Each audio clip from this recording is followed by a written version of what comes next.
चलिए आगे चलते हैं। क्वेश्चन नंबर 18 देखो, the deformation of a bar under its own weight as compare to that when subjected to a direct axial load equal to its own weight will be. आपको मैंने बताया था इस तरह का प्रॉब्लम कि कोई बार है, मैंने याद करने का भी तरीका बताया था कि मान लो एक बार है, ठीक है, और मान लो इसका जो भी है एल है और इस पे हम लोडिंग लगा रहे हैं डब्ल्यू,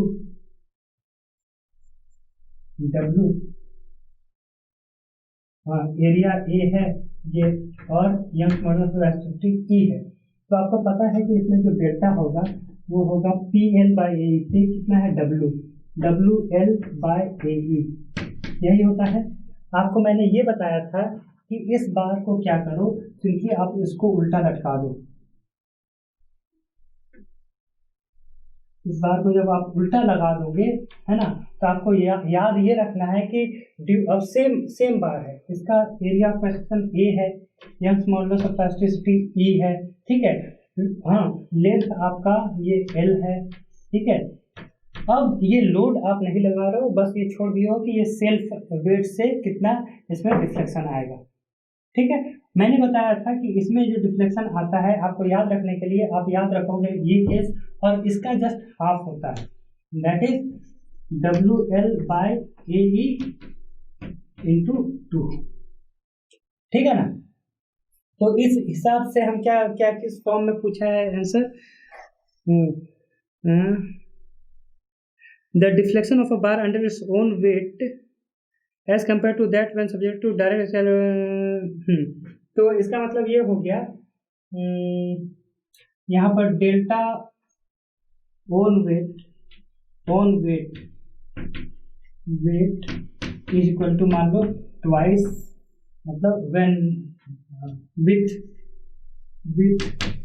लोड डब्ल्यू, मान लो ये, हाँ, मतलब ये रिलेशन आपको मिलेगा, ठीक है।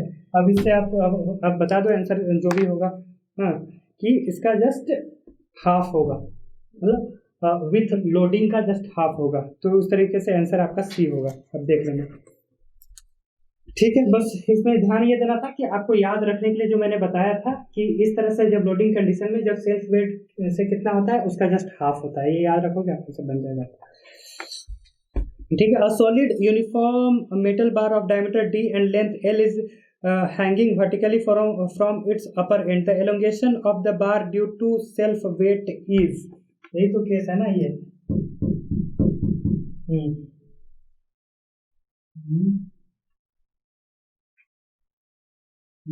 एक मिनट रुक जा, हो गया।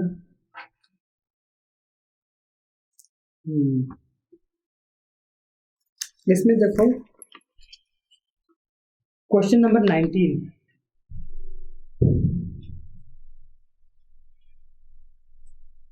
तो अब हम 5 मिनट का ब्रेक लेंगे ना, थोड़ा सा स्लो हो गया क्लास, नए स्टूडेंट लगते हैं। क्वेश्चन नंबर 19 देखो, अ solid uniform metal bar of diameter d and length l is hanging vertically from its upper end, the elongation of the बार। देखो इसको कैसे आप सॉल्व कर सकते हो कि जो बार है इसमें भी सेम चीज हम अप्लाई करेंगे, डायमीटर d है, c है और ये l है, मान लो अभी d हम लोग नहीं लेते हैं, मान लो मेरा ए ही है और ये ई है, तो इसमें कितना डिफ्लेक्शन आना चाहिए भाई, ये आप बोलोगे पी एल बाई ए ई, ठीक है। अब जब मैं बोल रहा हूँ कि इसको आप जब वर्टिकली आप ये लोड लगा दोगे तो इसमें डिफ्लेक्शन कितना आ जाएगा, पी एल बाई 2AE, ठीक है। अब बस केस ये है कि इस यहाँ हम बस ये क्या दे रखा है, डायमीटर दे रखा है, ठीक है। तो डायमीटर दे रखा है ना इसका, ओके। तो यहाँ पर क्या हुआ, तो P into L into 2, diameter कितना है, डायमीटर एरिया हो जाएगा 2D स्क्वायर 4 इंटू ई, मतलब जो भी डिफ्लेक्शन होगा ये हो जाएगा L/d² के फॉर्म में है क्या? जरा देखो, ये दे रखा है प्रोपोर्शनल, ए ऑप्शन है proportional to a and inversely proportional to d², directly proportional to n and inversely proportional to d²। ठीक है, तो इस तरीके से सारा क्वेश्चन आपसे बनते जाएगा। ये सब अब देख लेना, ये सब क्वेश्चन नंबर है ना, एक क्वेश्चन बताना जरूरी है। ऐसा है 2-4 मिनट का ब्रेक लेते हैं, उसके बाद फिर लेते हैं थोड़ा सा, अब साइड चेंज करेंगे, ठीक है ना। 2 मिनट का ब्रेक लीजिए, फिर हम शुरू करते हैं।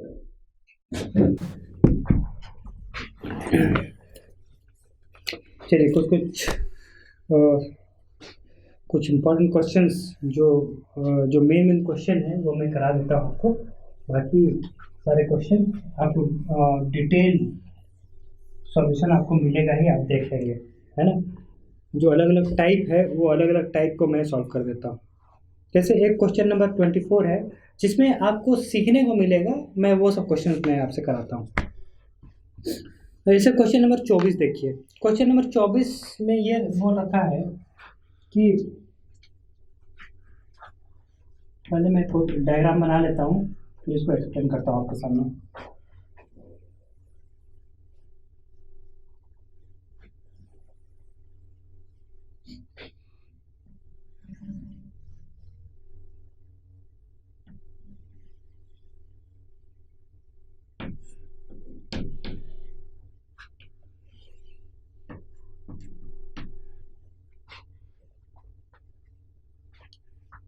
ये लेंथ दे रखा है 2 मीटर और ये स्टील है, स्टील का रॉड है, ठीक है, और ये एल्यूमिनियम का रॉड है।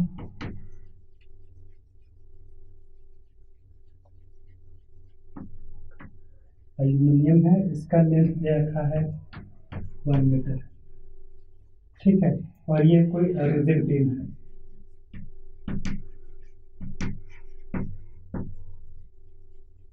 ठीक है, मैं क्वेश्चन में पढ़ता हूँ। अच्छा, मैं कुछ बताता हूँ। एरिया जो दे रखा है इसका 100 mm² और ई दे रखा है 200 GPa और ये है एरिया इसका दे रखा है 200 mm² और ई का वैल्यू दे रखा है 100 GPa। क्वेश्चन क्या है? A rigid beam of negligible weight is supported in a horizontal position, ठीक है, by 2 rods of steel and aluminum, 2 meter and 1 meter long। ये 2 मीटर है, ये 1 मीटर लॉन्ग, ठीक है। Having values of cross sectional area 100 meter square and 200 mm², sorry, and Young's modulus दे रखा है इसका 200 GPa और इसका दे रखा है 100 GPa, ठीक है, रिस्पेक्टिवली। और load P is applied as shown in the figure below. यहाँ पर कहीं पर ये बताया नहीं कहाँ पे एक लोड दे रखा है, ये P मैग्नीट्यूड दे रखा है इसका, ठीक है। पूछा है if the rigid beam is to remain horizontal, मतलब ये लोड लगाने के बाद जो ये रिजिड बीम में, मतलब जब आप लोड लगाओगे तो ये स्टील रॉड है, ये एल्यूमिनियम रॉड है, इसमें एक्सटेंशन होगा और एक्सटेंशन होने के बाद जो बोल रहा है कि जो रिजिड बीम होना चाहिए आपका इस तरीके का एलोंगेशन होना चाहिए कि इसमें और इसमें सेम आएगा, तभी तो ये आपका हॉरिजॉन्टल रहेगा, है ना। और ये कब होगा? ये कब होगा कि लोड आके, मतलब जब P, मतलब देखो दोनों का Young's modulus of elasticity 200 GPa, हाँ, यहाँ पर 100 मतलब GPa।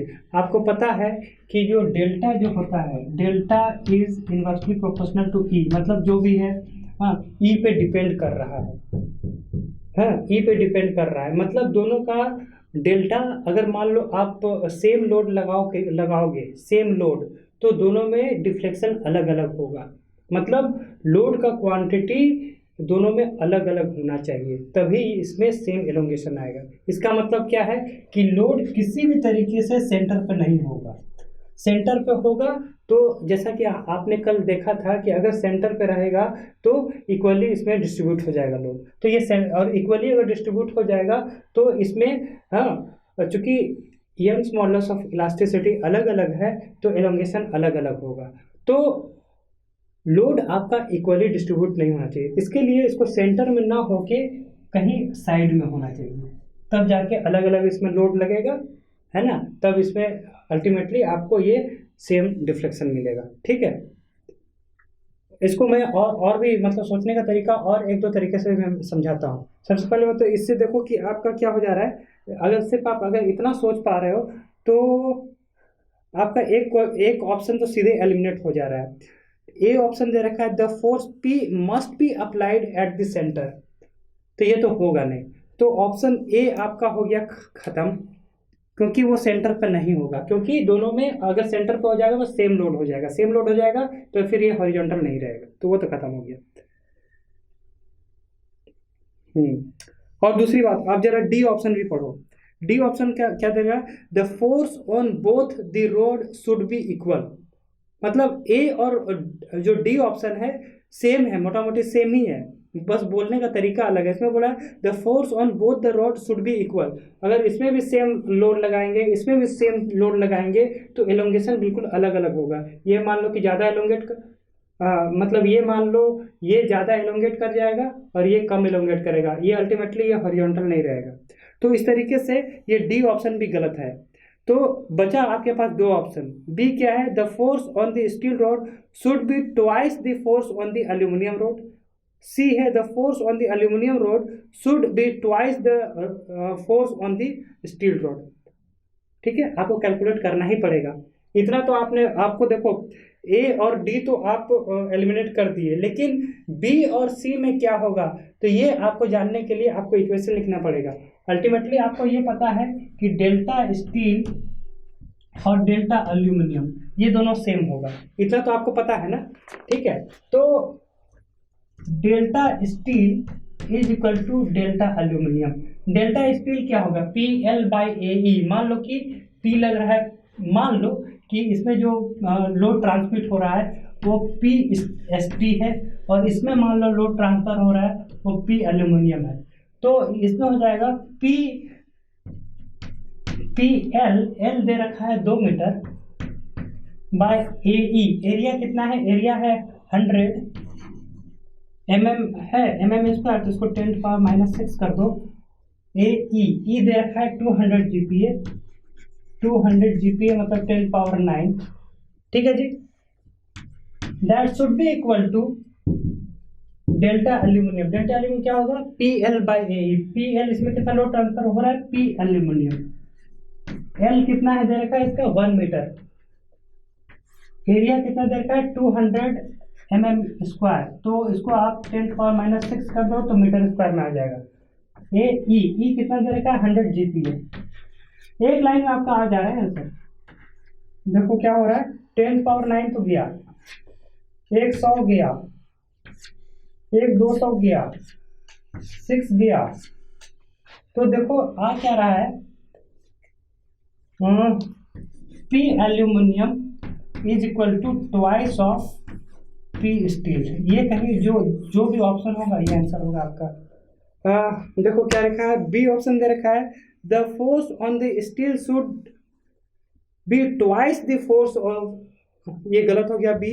सी देखो the force on the aluminium rod should be twice the force on the steel rod. मतलब ऑप्शन सी आपका सही होगा। ठीक है,